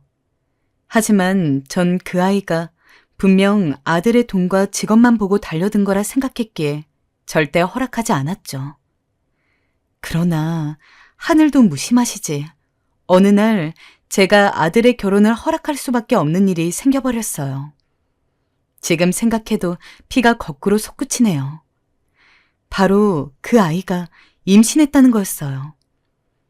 그 말을 듣는데 세상이 컴컴해지더니 전 완전히 무너져 버렸어요. 제가 가장 걱정했던 부분이 이 부분이었는데 막상 현실로 닥치니 주룩주룩 눈물마저 나더군요. 전 며느리가 될 그 아이도 싫고 제 아들에게도 섭섭했지만 제 아들의 아이, 손주에게까지 등을 돌릴 수는 없었어요. 그래서 결국 저는 허락했어요. 다만 조건을 내걸었습니다. 제가 아들의 집에서 같이 사는 걸로, 그러면서 손주를 봐주는 걸로. 며느리는 제 제안을 듣자마자 대놓고 인상을 찡그렸지만 제 말에 반박은 하지 못했죠. 그렇게 저는 결국 아들 집으로 들어갔습니다. 하지만 문제는 한 집에 살면서부터였어요. 일단 며느리의 임신부터가 그 시작이었어요. 결혼식을 올리고 난 후 배가 불러와야 하는데 별 차이점이 없는 것 같아 물어보자 며느리와 아들은 태연스레 애가 떨어졌다고 했습니다. 뭐라고? 그게 무슨 말이니? 어머니께서 충격받으실까봐 말씀을 못 드렸어요. 죄송해요. 그래도 아이는 또 가지면 되는 거니 너무 염려 마세요. 지금 니들 이걸 내게 지금 통보랍시고 하는 거니? 솔직히 믿을 수가 없었어요. 임신했다는 말이 거짓말인지 진실인지조차 알 수가 없었죠. 애가 떨어졌단 얘길 저리 태연스럽게 하는 걸 보니 분명 제 허락 받아내려고 꾸며낸 짓 같았죠. 너무 기가 막히고 어이가 없어 아들에게마저 큰 실망을 느꼈지만 그걸 또 거짓말이라고 몰아붙일 수가 없어 저는 그냥 입술을 꼭 깨무는 수밖에 없었습니다. 이건 시작에 불과했어요. 한 집에 살다 보니 여러 문제들이 우후죽순으로 생기기 시작했어요. 한 집에 살게 되면 사람이 정붙이면서 미웠던 사람도 좋아지잖아요. 전 저와 며느리 사이가 그리 될 줄 알았고 그 아이도 절 어느 정도 대접할 줄 알았어요. 대접까진 아니더라도 적어도 시어머니 취급은 할 줄 알았죠. 그런데 아니었어요. 며느리는 행동거지가 다 오답이었어요. 아침밥 정도는 같이 먹으면 좋거늘 그 아이는 그냥 저 입에 넣을 것만 챙겨선 제게도 아들에게도 밥 먹을 거냐 묻지 않고 툭 나가버렸어요. 퇴근해서도 마찬가지였어요. 제겐 고생했다, 힘들지 않으셨냐라는 말 한마디 없이 피곤하다며 제 방으로 들어가기 일쑤였죠. 술은 또 얼마나 자주 먹는지. 자기 딴엔 회식이어서 어쩔 수 없다 하지만 믿을 수가 있어야 말이죠. 일주일에 2번씩은 꼭 술을 먹고 들어와 제 앞에서 풀풀 술 냄새를 풍기는데 정말 한 번씩 화가 확확 솟구쳤습니다. 그러던 어느 날엔 제가 한마디를 붙였습니다. 얘야, 너 아무래도 술을 너무 많이 먹는 것 같은데 뭔 회식이 그리 많진 모르겠지만 한두 번은 거절하고 나올 수 있지 않니? 아님 회식 자리에서 음료수를 먹던가. 자꾸 술 먹는 건 네 몸에도 좋지 않아. 어머니, 회사 생활은 어머니 생각만큼 만만하지 않아요. 윗사람이 먹으라면 분위기 따라 어쩔 수 없이 먹어야 하고 그렇다고요. 저라고 뭐 먹고 싶어 먹는 줄 알아요? 왜 아무것도 모르면서 구박부터 하세요? 그렇게 며느리가 쏘아붙이니 말한 제가 민망해졌어요. 거기다 그 말이 기분이 나빴는지 쪼르르 아들에게 달려가 일러바쳐 아들에게 한 소리를 듣게 했어요. 엄마, 아니 아내도 지금 엄마랑 살면서 얼마나 불편한지 알아요? 다 꾸역꾸역 참아가며 살고 있는데 그런 식으로 말씀하시면 어떡해요? 나는 그냥 술을 너무 많이 먹는 것 같길래 한마디 한 것뿐이야. 그게 뭐 그리 잘못이니? 너도 남편이면 걔가 술을 그리 많이 먹을 땐 그러지 말라고 말도 좀 할 수 있어야지. 일주일에 5번은 술을 마시고 들어오는데 어느 날은 인사불성이 돼서 날 보고 야라고 하더라. 화장실도 못 찾아서 부엌에 소변을 보려고. 이건 아니지 않니? 니들 눈에야 어른이 잔소리한다 생각하겠지만 나도 참고 참다 말한 거다. 아들은 제가 상황을 말하자 그제야 한숨을 푹 쉬곤 어떤 말도 없이 제 방으로 쏙 들어갔어요. 평일엔 얼굴 보기가 힘들어서 싸움이 엎다치지만 주말엔 며느리의 행동을 참고 보기가 힘들었어요. 며느리는 일단 집안일엔 전혀 손을 대지 않았습니다. 제가 옆에서 걸레질을 하고 자기 속옷 빨래하는 걸 보고 있어도 그저 리모컨을 돌릴 뿐이었어요. 얘야, 너 방 정리 좀 하고 와라. 책장에 먼지도 많이 쌓였더라. 먼지 좀 쓸고. 네네. 지금 하래도? 알았어요. 제가 이렇게 말해도 그냥 저리 대충 말하며 귓등으로 넘기고 하다못해 아들에게라도 하라 했지만 아들 역시 피곤하다며 자기 일쑤였습니다. 결국 집안일은 모두 늙은 제 몫이었어요. 매일 빨래하고 청소하고 밥 차리고 허리가 휠 것 같았어요. 매일 이불에 몸을 눕힐 땐 신음소리가 절로 나왔죠. 하지만 아이들은 제가 하는 걸 당연하게 생각하며 저거 해달라 이거 해달라 요구하더군요. 그러던 어느 날은 애들 올 시간에 맞춰 저녁 밥상을 차려놓았는데 며느리가 옷을 벗기도 전 밥상을 보더니 인상을 찌푸리더군요. 그리곤 수저로 된장국을 퍼먹더니 이러는 겁니다. 어머니, 아니 이거 된장국 맛이 왜 이래요? 너무 간이 싱겁잖아요. 아니 어머니 저번부터 짜게 먹으면 안 좋다고 말하면서 모든 음식을 이런 식으로 만드는데 너무 맛이 없어요. 이왕 음식 해주실 거면 좀 맛있게 해주면 좋잖아요. 제가 무슨 궁중음식 바라는 게 아니라 저나 이이나 회사에서 힘들게 일하고 왔는데 정성 하나 없고 맛없는 음식 먹으니까 기분이 별로예요. 당신도 그렇지 않아? 조금 싱겁긴 한 것 같네요. 그래도 뭐 엄마가 원래부터 음식을 싱겁게 만드시긴 하니까 너무 뭐라 하지 마. 아들이 편 들어준답시고 말하는 건 딱 저 정도였네요. 대체 뭐가 무섭다고 저리 쩔쩔매는 건지. 며느리가 제게 대놓고 하는 구박과 멸시에도 아들은 별 반응이 없었어요. 내가 이러려고 아들을 키운 게 아닌데. 그날은 괜히 눈물까지 나더라고요. 솔직히 그날은 집을 떠나고 싶었어요. 제가 물론 들어와 살자 한 거였지만 더 이상은 견디기 힘들었어요. 매일 술 먹고 들어와 절 시녀처럼 부리는 며느리 꼴도 보기 싫었고 며느리 눈치 보기 바쁜 아들내미도 다 싫었습니다. 결론은 절이 싫으면 중이 떠난다고 제가 이 집을 떠나야겠더라고요. 그런데 제가 딱 그 결심을 했을 때 며느리가 정말로 임신을 했어요. 며느리도 아들도 저에게 임신 테스트기 결과를 보여주면서 뛸 듯이 기뻐했어요. 막상 또 며느리가 임신을 하고 아들이 일이 바빠 며느리를 잘 돌봐주지 못하는 상황이 되자 아들은 제게와 슬그머니 부탁을 하더군요. 어머니가 이 사람 좀 잘 돌봐달라고요. 엄마만 믿고 있겠다고요. 아들이 저리 말하면 부탁을 하는데 안 된다고 할머니란 사람이 매몰차게 거절하기가 참 힘들었습니다. 결국 저는 제 몸을 버려가며 지금 하는 집안일에 며느리 보살피는 일까지 맡게 되었는데요. 이 시기는 지금 생각해도 절로 혀를 내두를 정도로 힘든 시기였어요. 어머니, 저 붕어빵이 너무 먹고 싶은데 붕어빵 좀 사와 주시면 안 돼요?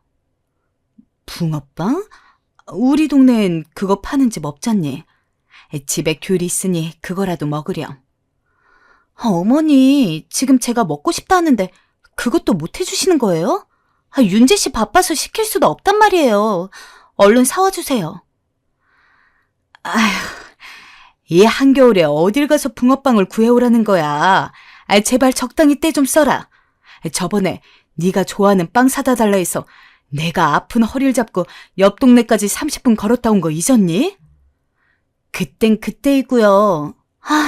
얼른 갔다 와 주세요.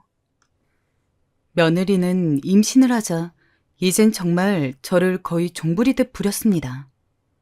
물론 임신을 하면 몸을 조심해야 하는 건 맞으니 제가 더 도와주는 건 맞아요. 근데 그 정도가 지나쳤다는 거였죠. 마트에 가도 가벼운 쇼핑백 하나 들려 하지 않아 모조리 제 아들에게 맡겼고 자기는 공주처럼 빈손으로 다니면서 이거 사달라 저거 사달라 명령질을 해댔죠. 하다못해 옆집 아줌마가 저와 며느리 하는 대화를 어느 날 들으시곤 며느리가 아주 상전이네. 피곤하겠어. 라고 말할 정도였죠. 그래도 제 며느리라고 욕은 또 듣게 하기 싫어 임신해서 예민한 것 같다고 둘러대긴 했지만 실은 저도 알고 있었어요. 며느리의 행태가 남들 보기에도 보일 만큼 심각하다는 것을요. 다행히 며느리가 출산을 하고 나서 그 명령질이 좀 줄어들긴 했지만 손주를 낳고 보니 신세계가 펼쳐지더군요. 며느리는 자식에게 어쩐지 무신경했어요. 오로지 제가 다 돌봐주길 원했고 역시 우리 어머님이 최고야 하는 말들을 얹으며 더 얄밉게 굴었어요. 어머님이 계시니 얼마나 든든한지 몰라요. 어머님, 우리 은우 오늘 밥 달라고 분명 밤에 깰 테니까 절대 어제처럼 자면 안 돼요. 아셨죠? 예, 나도 지금 며칠을 못 잤는 줄 아니? 애 낳느라 너도 고생이겠지만 이젠 네 애니 네가 좀 봐라. 정 힘들면 윤지한테 부탁이라도 하든가. 어머님도 참. 그이는 일하는 사람인데 어떻게 그런 부탁을 하나요? 그냥 어머님이 해주세요. 제가 너무 애 낳고 너무 힘이 들어서 그래요. 몸 좋아지면 제가 할게요. 며느리는 툭하면 애 낳아서 힘들다는 식으로 엄살을 부리곤 했는데 그 덕에 저는 잠도 못 자고 뜬 눈으로 밤을 새며 손주를 봐야 했습니다. 나이 먹어서 육아하니 얼마나 힘이 들던지 정말 이보다 중노동이 없었어요. 그래도 절 바라보고 방긋방긋 청사같이 웃어주는 손주를 보고 있으면 우리 아들 어렸을 때가 생각이 나기도 하고 이 어린 것을 두고 집에 올라가기가 참 그랬어요. 그러던 어느 날이었습니다. 저도 넘어가지 못할 정도로 며느리가 진상짓을 벌이더군요. 손주를 보고 있는데 갑자기 며느리가 그날도 잔뜩 술에 취해 와선 손주에게 술에 취한 입김을 불어넣는 게 아니겠어요? 미친 짓도 이런 미친 짓이 없었죠. 이게 뭐 하는 짓이야? 아이, 술 먹었으면 곱게 뻗어 잘 노르시지. 왜 애를 괴롭혀? 어머니, 얘가 어머니예요? 아, 제 애죠. 이리 줘보세요. 안 깨요. 안 된다. 너 지금 거동도 제대로 못하지 않니? 아이, 식구 잠이나 차렴. 아휴, 정말. 아이씨, 이 노인네가 정말. 너 지금 뭐라 한 거니? 노인네? 나 들으라고 한 말이니? 아이, 제가 애 봐준다고 용돈도 드리고 하는데 애 주면 될 것이지. 아이, 그러니까 왜 어머님이 엄마인 척 유세를 떠세요?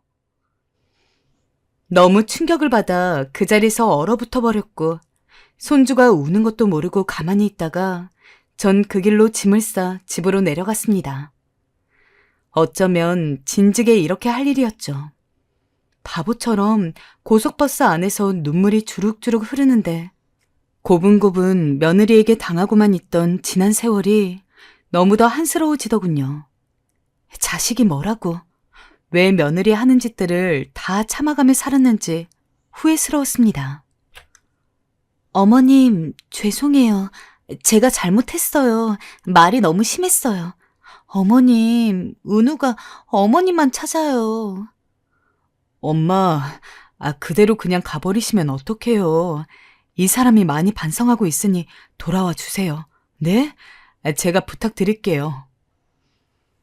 이 아이들은 하루가 멀다 하고 전화를 걸어와선 죄송하다 어쩐다 말을 하며 절 괴롭혀댔고 돌아올 것을 부탁했지만 저는 모든 연락을 싸그리 무시했습니다. 그러자 며느리는 독하게도 문자로 옮겨가선 제게 죄송하단 말을 하루에 수십 번씩 하면서 저에 대한 원망인지 모를 것들을 쏟아내기 시작했어요. 손주가 이리 할머니를 찾는데 어쩜 모른 척할 수 있냐. 얼른 도와달라. 그러지 않으면 이혼할 거다. 나중엔 저 말까지 하는데 어이가 없어서 한숨 한 번 쉬곤 그냥 냅둬버렸습니다. 아들 집이 아닌 제 집에 사니 그렇게 마음이 편할 수가 없더라고요. 이젠 집안일에 시달리지 않아도 되고 술 먹는 며느리 안 봐도 되고 괜한 일로 욕먹지 않아도 되고 손주는 보고 싶었다만 그래도 제 몸과 마음이 편하니 새삼 살 것 같았습니다. 하지만 그러던 어느 날 며느리에게서 전화가 걸려왔어요. 받지 않으려 했지만 어머니, 우리 은우 죽어가요. 라는 문자에 너무 놀라 전화를 받고 말았어요. 무슨 일이냐? 어머니, 은우 머리가 불덩여서 병원에 데리고 왔어요. 제가 이희와 은우 데리고 산책을 나갔는데요. 말을 들어보니 며느리는 찬겨울에 옷도 제대로 안 입히고 애를 데리고 나간 모양이었어요. 정말 미칠 노릇이었죠. 저는 버럭 화를 내고 싶었지만 우는 며느리를 붙잡고 따지기도 시간이 아까워 일단은 손자가 있는 병원으로 가게 됐고 거기서 두 사람을 다시 만나게 되었어요. 무려 반년 만이었죠. 며느리는 그대로였지만 특히 아들의 얼굴은 왜인지 모르겠지만 어딘지 정말 아픈 사람처럼 헬쓱해 보였어요. 저는 아이들을 꾸짖고 나선 어떻게 된 건지 자초지종을 듣게 되었는데 역시나 제가 예상한 대로였어요. 그 후 아이들은 자기들이 아무래도 부족한 것 같다며 애보기 얘기를 꺼내었어요. 니들이 애보기에 자신이 없으면 아이 봐주는 사람을 써라. 나는 질려버렸다. 더 거기서 파출부 노릇하고 싶지 않아. 엄마, 파출부 노릇이라뇨. 뭔 그런 말씀을 하세요. 엄마, 지난번엔 저도 일이 너무 바빴고 이 사람도 스트레스가 많아 엄마한테 제대로 못한 거 인정해요. 그런데 지금 저희가 아이 봐주는 사람을 쓰기엔 형편이 안 돼서 그래요. 형편이 안 된다니? 네 의사 월급이 얼마인데 그러니? 그게 사실은요. 엄마 나가시고 새로 병원을 개원했는데 잘 안 돼서 지금 빚만 잔뜩이에요. 빚이라는 말에 머리를 한 대 또 맞은 듯 했습니다. 전혀 모르는 일이었죠. 그제야 아들의 안색이 이해가 되었습니다. 아들은 빚이 꽤 가벼운 금액도 아니라며 피골이 상접한 얼굴로 제게 부탁해왔어요. 엄마, 저도 제가 능력이 있으면 엄마에게 이런 부탁드리지 않을 거예요. 저도 지금 너무 힘이 들어서 그래요. 만약 이 사람이 엄마한테 또 버릇없이 굴거나 하면 제가 단단히 단속할게요. 저는 엄마 편이에요. 아시잖아요. 아들이 빚으로 허덕이며 힘들어하는 모습을 보니 그건 그거대로 마음이 아팠습니다. 그래서 결국 저는 시골 생활을 다 정리하고 다시 그 집으로 들어가게 되었어요. 어머님, 아침은 제가 차릴게요.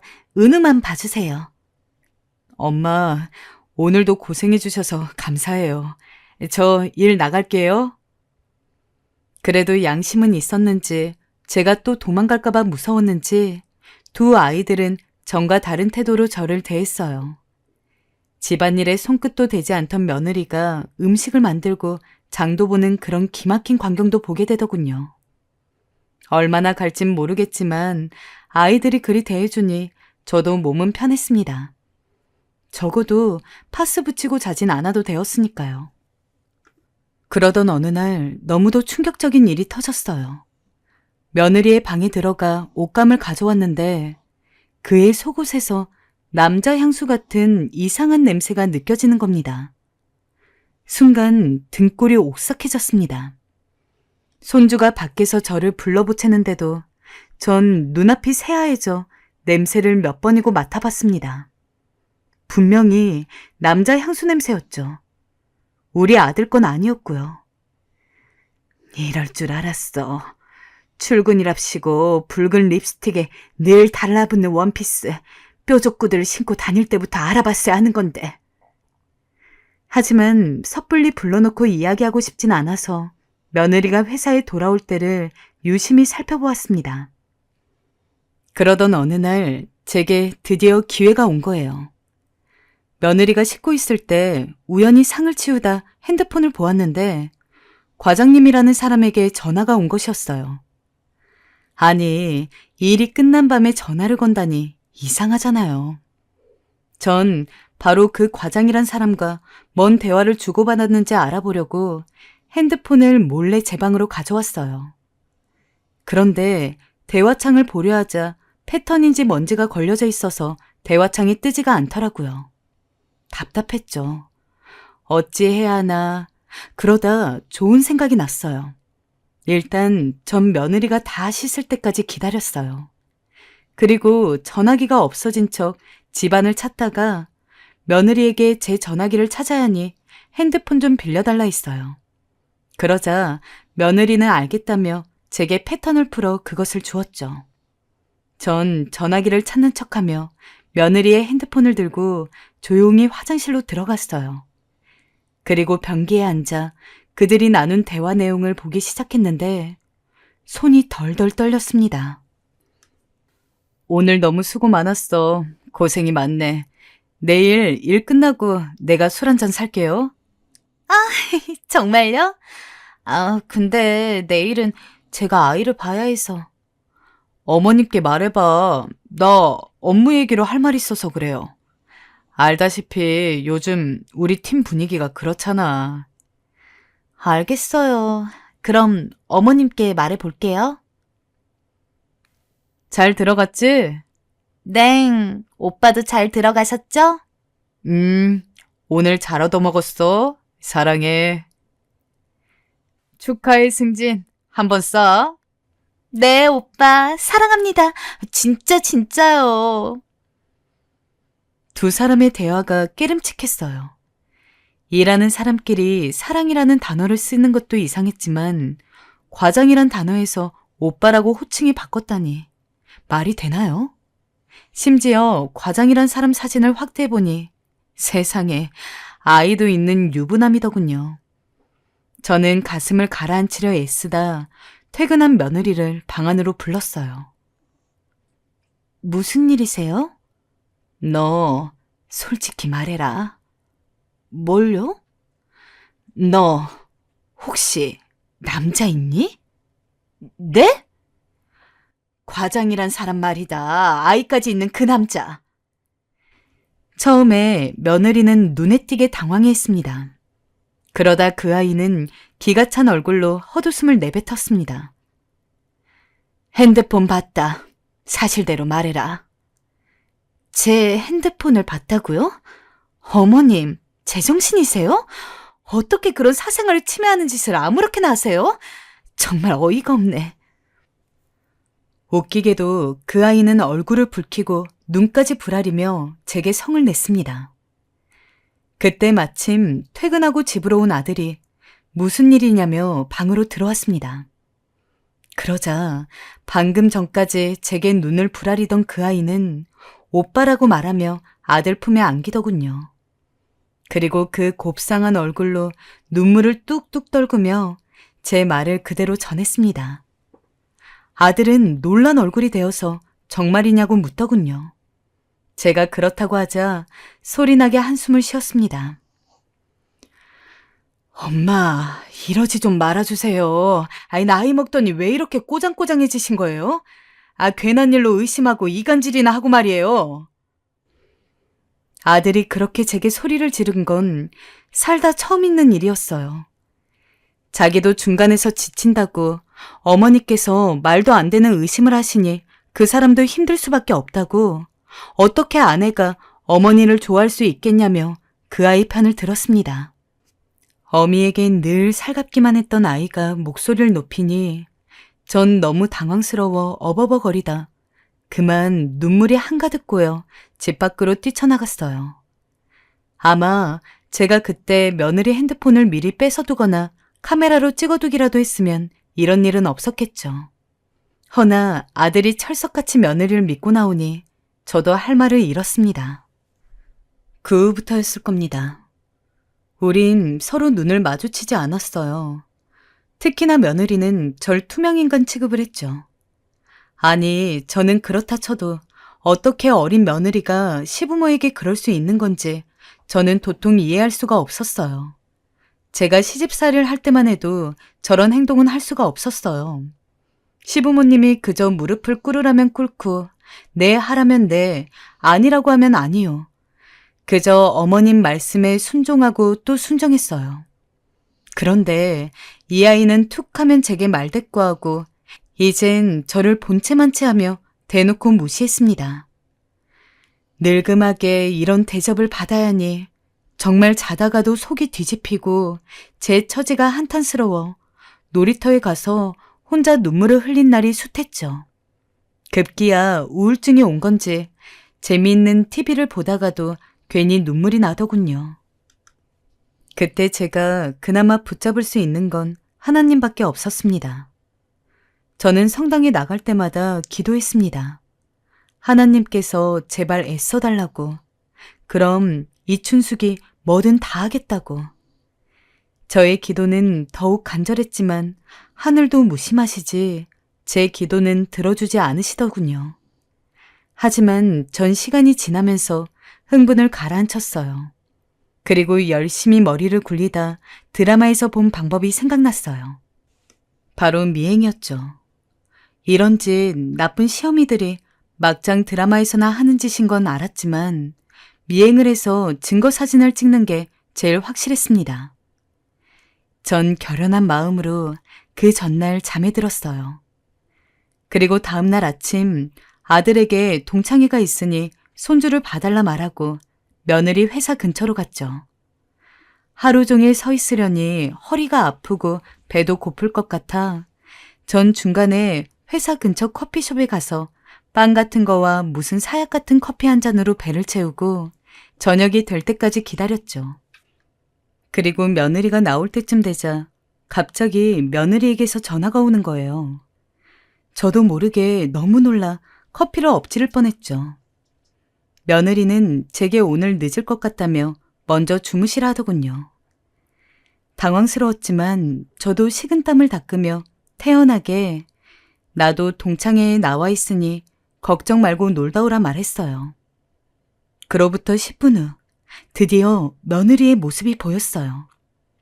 짧은 치마를 입고 나오는데 그 옆엔 사진에 봤던 그 애딸린 과장이란 놈이 있더군요. 둘이 뭔 얘기를 그리 재밌게 하는지 며느리의 입은 거의 귀에 걸려 있더라고요. 저는 재빠르게 일어나 컵을 달라 하는 종업원의 말도 무시한 채 그들의 뒤를 따라붙었죠. 놓치면 안 되니까요. 그들은 보기만 해도 아주 으슥한 골목에 위치한 술집으로 들어갔습니다. 저도 한 10분 후 그 술집으로 들어가선 걔네들이 절 절대 볼 수 없는 자리에 앉았어요. 그리고 종업원에게 아무거나 달라 하곤 그 두 사람을 몰래 쳐다보았어요. 처음엔 별일이 일어나지 않더군요. 그런데 1시간쯤 지나자 세상에 갑자기 과장이란 놈이 며느리 옆으로 가는 겁니다.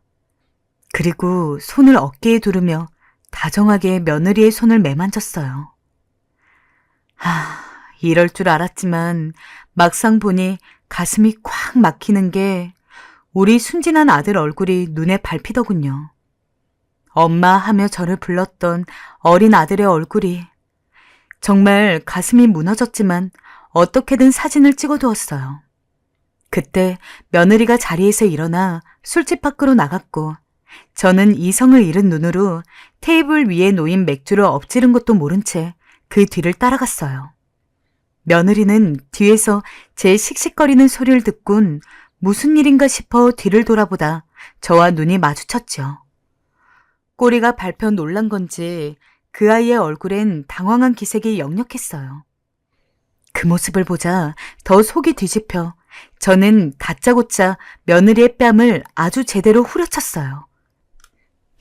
어디서 감히 유부남이랑 붙어먹을 생각을 해? 어디서 감히 내 아들을 농락해? 내가 바보인 줄 알았니? 그러나 그 아이는 그 순간에도 딱 잡아떼더군요. 오해라고 말하면서요. 오해는 무슨 오해? 우리 아들이 돈 많고 잘났으니 붙은 주제에 저는 속마음 그대로를 말하며 반박해 주었습니다.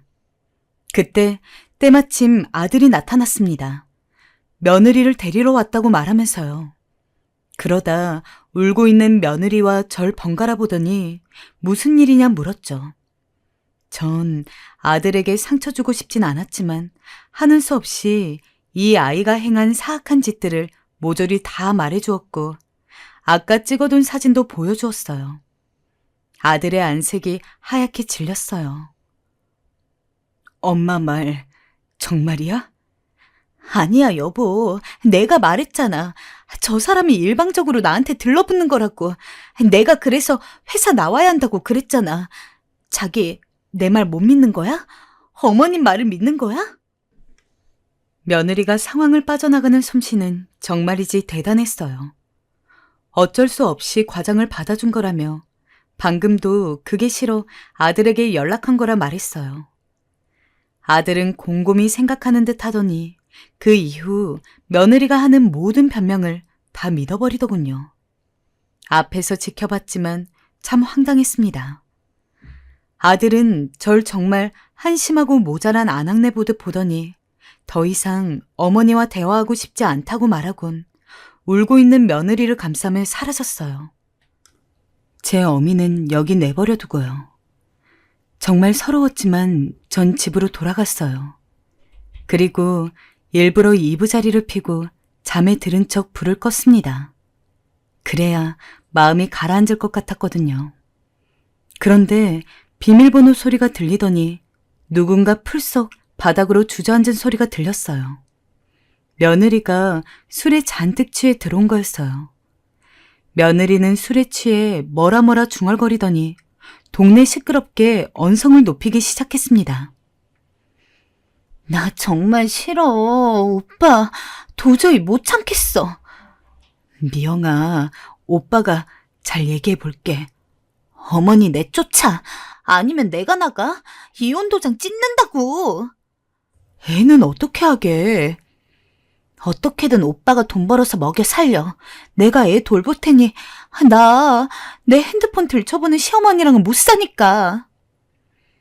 바람핀 주제에 참으로 가관이었죠. 하지만 전 일단 꾹 참았습니다. 그런데 다음 말은 너무나 충격적이어서 지금 생각해도 눈물이 앞을 가립니다. 그 아이가 말했어요. 내가 무슨 생각까지 하는 줄 알아? 어머니가 차라리 사고라도 당하셔서 죽었으면 좋겠어. 그래서 내 눈앞에서 좀 안 보였으면 좋겠다고. 불 꺼진 어둠 속에서 그 목소리를 듣고 있는데 정말이지 분하고 서럽고 눈물이 나더군요. 바람핀 것도 모자라 새파랗게 어린 며느리한테 저런 소리를 듣고 있어야 한다니, 내가 죽었으면 좋겠다니, 어쩌면 인간이 저런 말까지 할 수 있을까요? 그것도 어른에게, 시어머니에게. 정말 며느리 말 따라 확 죽고 싶은 심정이었어요. 하지만 더 기가 막혔던 건 아들의 반응이었어요. 다음 날 아들은 정말 진지한 얼굴과 목소리로 그냥 나가 살아달라 하더군요. 니네 때문에 시골 생활도 정리한 마당에 내가 어딜 가야 하냐 묻자 그 살갑던 아들이 아내가 이제부터 일을 그만두고 아이를 돌보기로 했다며 더 이상 어머니와 살 수 없다고 나가달라 했어요. 결국 나를 내쫓는구나. 기가 막혀 눈물이 앞을 가렸어요. 하늘이 무너지는 것 같았어요. 하지만 그렇게 서러운 만큼 저는 집 밖으로 한 발자국도 나가지 않았습니다. 어떻게든 며느리의 바람피는 현장을 잡아 입증하고 싶었거든요. 허나 저는 여러분, 솔직히 지금 돌덩이가 가슴에 있는 것처럼 너무 힘듭니다.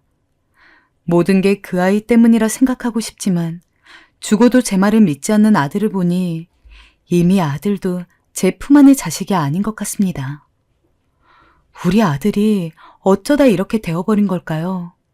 어디서부터 잘못된 걸까요? 정말 그 아이와 제 아들이 헤어졌으면 합니다. 부모 없이 자라는 손주가 불쌍하긴 하지만 그런 어미 아래에서라면 손주가 제대로 클 수 있겠어요? 정말 오늘은 이 사연 쓰고 그냥 엉엉 울다 잠들고 싶습니다. 지금까지 한많은 노인네 이야기 들어주셔서 감사합니다.